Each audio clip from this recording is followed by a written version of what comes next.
Anne Hardy has really taken over the entirety of the Georgian Gallery at Talbot Rice and used it as something like a found object, which is very close to the heart of her practice, as found materials, cast versions of found objects, and then accumulating these things into her sculptures, her assemblages, are a really critical and strong aspect of the work that she makes.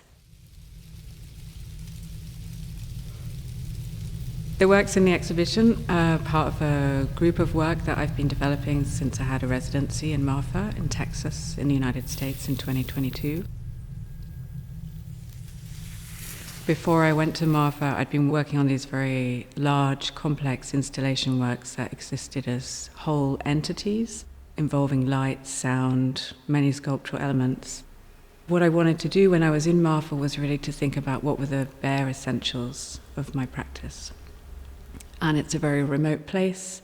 It's in the high desert of West Texas. There's not really any facilities or supplies there in terms of making art.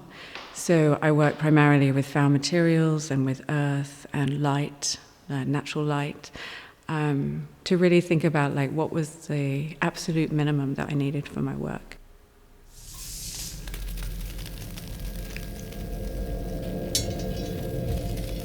So when I came back from Marfa, I developed a body of work which includes these new figurative sculptures, which you can see in this show, as well as objects and smaller works.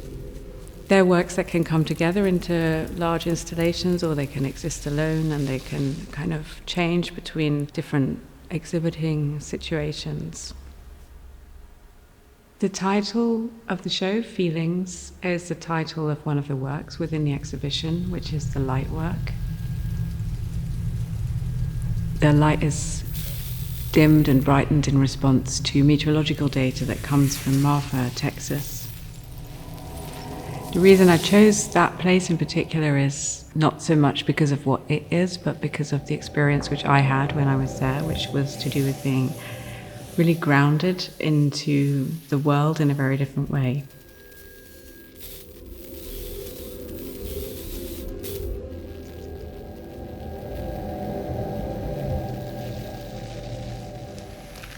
The sound work Flux is built in 4-channel quadraphonic surround sound. That's a really interesting format for me because it's essentially making a sculptural space with the sound, which can move and change around you. So I think of the soundscape as another sculptural component of the show, but it's one which can morph and change the space around us as it goes through a series of different environments. And I'm interested in a sort of blending between living and non-living things. Within the sound work, as well as the natural sounds of rain being recorded or wind rushing through grasses, you hear sounds of technology, or what you perceive to be sounds of technology, a sense that there's data, flying through the air.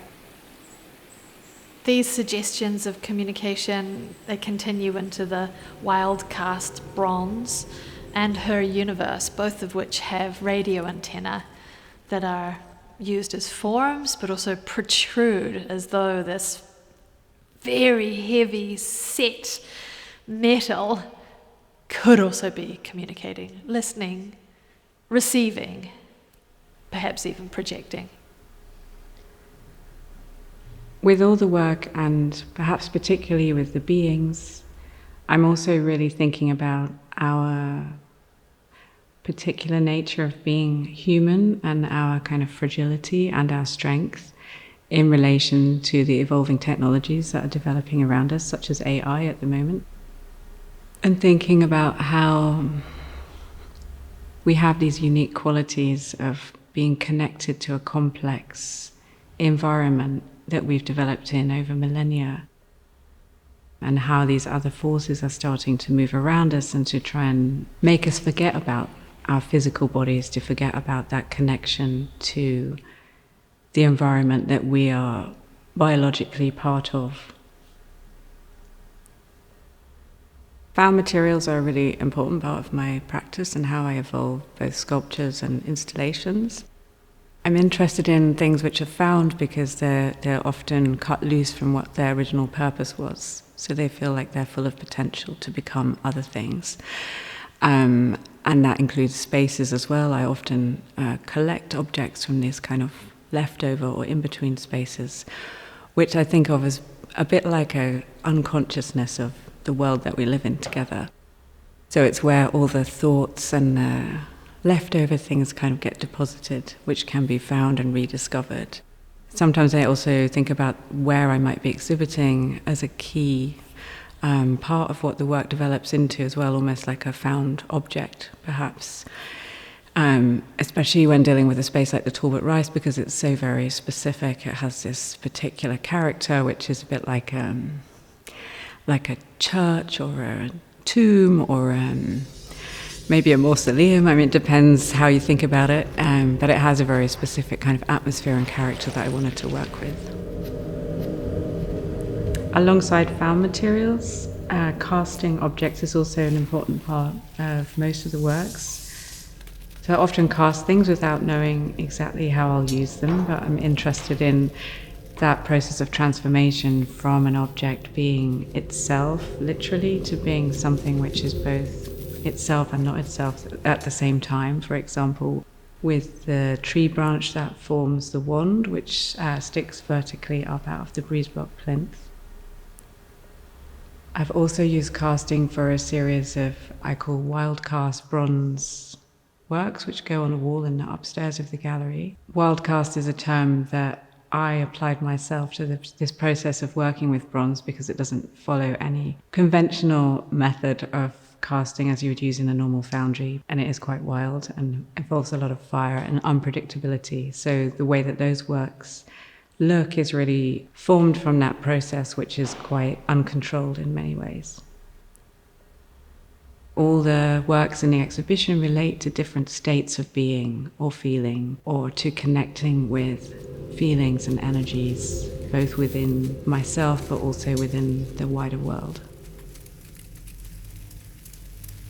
Something I really love about Anne Hardy's practice is the way that she extends the impact of art beyond the static object, but into the building itself, a living, almost breathing place that her sculptures, but also the scenography that she's weaving around the works, come together and create a scene, an experience, almost a living performance for a visitor.